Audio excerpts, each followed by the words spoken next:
მოგესალმებით, მიხეილია თქვენთან ერთად. მიხეილი HD-ია ჩემი არხი YouTube-ზე და დღევანდელ გაკვეთილში მოდით გავაკეთოთ ესეთი ლამაზი ეფექტი სურათზე, რომელიც ძალიან უხდება პორტრეტებს. ეს გვერდებში ოდნავ ჩამოქებული და შუაში პორტრეტის ადგილას განათებული ეფექტი. კიდევ ასეთი. ჩვენ მქონდა საწყის სურათებზე ესეთი ჩვეულებრივი გათეთრებული სურათი და საბოლოოდ გამოგვივიდა ესე. დამეთანხმებით ძალიან ეფექტურობას მატებს ჩვენს პორტრეტებს ეს ვინიეტინგი. დიახ, ესე ქვია ამ ეფექტს ვინიეტ, რომელიც ძალიან ალამაზებს ჩვენს პორტრეტებს. მოდით დავიწყოთ. ეს ეფექტი ძალიან მარტივი გასაკეთებელია და დავტოვოთ საწყისი სურათები და შემდეგ აქედან გავაკეთოთ ვინიეტი. გადმოვიღოთ ეს სურათი, გავხსნათ და რა გვესაჭიროება ამის გასაკეთებლად. გვაქვს ჩვენი ფოტოს ლეიერი, ხსნით ახალ ლეიერს, ესე ზევიდან უნდა იყოს ეს ლეიერი. შემდეგ შევდივართ ამაში, Paint Backlight tool-ში, ვირჩევთ Show Pairs, ვაძლევთ OK-ს და ამ პირველად ლეიერზე ვასხავთ მთლიანად ამ Show Pairs. შემდეგ ავირჩიოთ Elliptical Marquee Tool და ამ კუთხიდან გადმოვიტანოთ და შემოვხაზოთ აქეთა კუთხემდე. გავუშვათ მაუს ხელი და მოდით ჩავხტოთ ახლა მასკის რეჟიმი. დავაჭიროთ ამას Add Layer Mask. როგორც ხედავთ, მასკა მოაჭრა ელიფსურად, ეს ლეიერი გაშავებული და მოდით ახლა ამ მასკას გავუკეთოთ ინვერტაცია. კლავიატურაზე shortcut key-ების დახმარებით ვაჭერთ Ctrl-ს და I-ს, რომელმაც გავუკეთა ინვერტი და მოდით ახლა ავირჩიოთ Filter ეფექტების მენიუში Blur ეფექტი და შემდეგ Gaussian Blur. ავირჩიოთ ეს ეფექტი, დავაჭიროთ და როგორც ხედავთ, Blur-მა გათხაფნა, ოდნავ გააბაცა და ჩვენი გემოვნებისამებრ ახლა შეგვიძლია შევარჩიოთ უკვე რა დონეზე გვინდა ეს ვინიეტის ეფექტი რომ გქონდეს სურათზე. მოდით ავირჩიოთ დაახლოებით ეს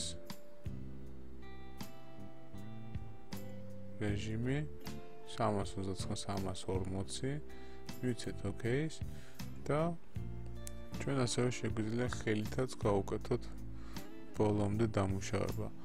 ავირჩიოთ ფუნჯი.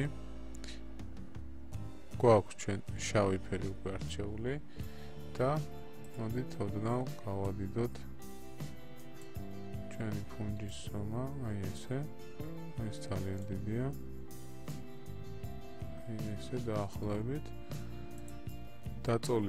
ფუნჯის დაწოლის რეჟიმი ავირჩიოთ ძალიან პატარა, მე 10 ავირჩევ ჩვენ შემთხვევაში და ოდნავ მოდით კიდევ გავანათოთ ეს ადგილები, ესე რამოდენიმეჯერ დაჭერისას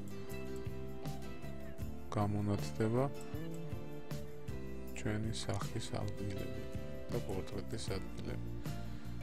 ესე გამოვანათეთ, აქ როგორც ჩანს და დაინახეთ. ეს ოდნავ გამოგდა ისე, ეს იმას ნიშნავს, რომ მასკის რეჟიმში ის რეგიონი, რაც შავად არის გამჭვირვალე, ხოლო რაც თეთრად ის არის სავსე. ჩვენ ასევე შეგვიძლია ამ opacity-ს მეშვეობით დავაკლოთ და მოუმატოთ ეს ეფექტი. თქვენი გემოვნებისამებრ შეგიძლიათ გადაწყვიტოთ რამდენ პროცენტ ჩავურთავთ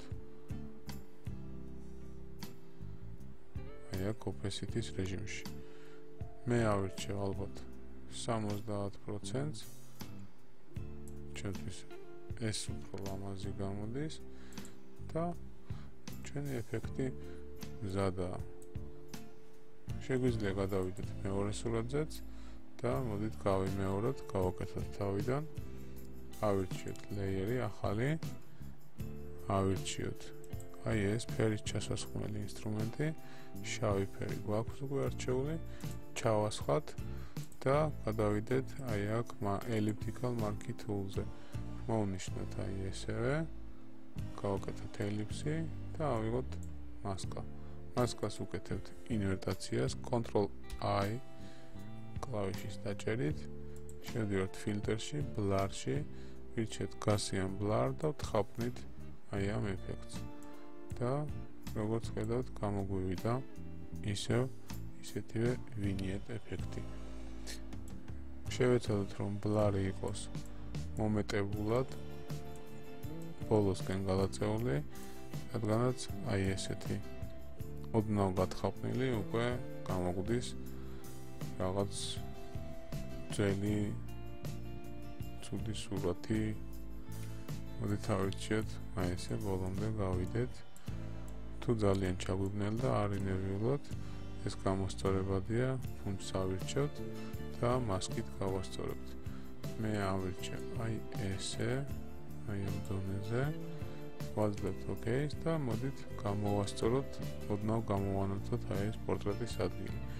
აი აქ დაინახეთ ეს ადგილი, მასკის ადგილი ოდნავ ბაცია და ჩვენ მისი გასწორებისას დავინახავთ რომ ის გამუქდა, ანუ როდესაც მას გამუქდება, რეალურად ჩვენი ლეიერი ხდება გამჭვირვალე. არჩეული გვაქვს ჩვეულებრივი ფუნჯი, შავი ფერი და დაწოლის რეჟიმში flow-ში ვირჩიოთ 10-ს. შეგიძლიათ უფრო ნაკლები, შეგიძლიათ ოდნავ მეტი, ეს დამოკიდებულია თქვენზე, როგორ გადაწყვიტავთ მის გაკეთებას, მაგრამ შეეცადეთ რომ არასოდეს აირჩიოთ 100% ან აი ესეთი ზოლიანი, ანუ სწორსაზღვრიანი ფუნჯი. ყოველთვის აირჩიეთ აი ესეთი ბლარის მაგვარი ფუნჯი, რომელიც თხაფნის და ნაკლებად ეთყობა საზღვრები. ხოლო თუ ჩვენ აქ ავირჩიეთ 100%-იანს, აი ძალიან უხეშად ნათდება და შეიძლება არ გამოგვივიდეს ლამაზი სურათი. ამიტომ მოდით ავირჩიოთ 10, 15 ან 20. ეს უკვე თქვენზე დამოკიდებული. მოდით ავირჩიოთ 20 ვცადოთ და დავიწყოთ ნელ-ნელა გამონათება აი ამ ადგილების. აი ესე. გავანათოთ კიდევ. ესე. გაგვინათდა პორტრეტის ადგილი, სურათი და აი როგორც დაინახეთ, აი აქაც ჩამოხდა, ანუ გახდა გამჭვირვალე. ასევე უნდა გავიწყდება რომ დავარეგულიროთ opacity-ის რეჟიმით ეს მასკა, ოდნავ დავაკლოთ ან მოუმატოთ და ჩვენი ეფექტი მეორე სურათზეც მზად არის. მოდით შევხედოთ აი ესეთი და აი ესეთი პორტრეტები გამოვიდა. ეს vignette ეფექტი ძალიან ბევრ ფოტოს ალამაზებს, ხმარობენ როგორც პორტრეტებზე, ასევე landscape-ებზე, ანუ პეიზაჟებზე. ეს დამოკიდებულია სურათზე, უხდება თუ არა მას, შეგიძლიათ სცადოთ ნებისმიერ სურათზე. შემთხვევაში თუ თქვენ მოგეწონოთ, შეგიძლიათ დატოვოთ, შეგიძლიათ დატოვებთ. მოკლედ თქვენსა და თქვენის ფანტაზიაზეა დამოკიდებული მისი გაკეთება ან არ გაკეთება. მე კი ის გადამრჩენიათ რომ შემოგთავაზოთ და არჩევანი კი თქვენზეა.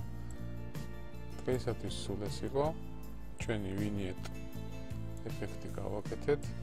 გამოგვიდა ძალიან ლამაზი. დროებით გემშვიდობებით, შევხვდებით მომავალ საინტერესო გაკვეთილში. ნუ დაგავიწყდებათ გააკეთოთ subscribe. თქვენთან იყო მიხეილი. მიხეილე HD-ა YouTube-ზე ჩემი არხი. გააკეთეთ subscribe და თქვენ აღარ გამოგრჩებათ ახალი საინტერესო გაკვეთილები. დროებით, კარგად.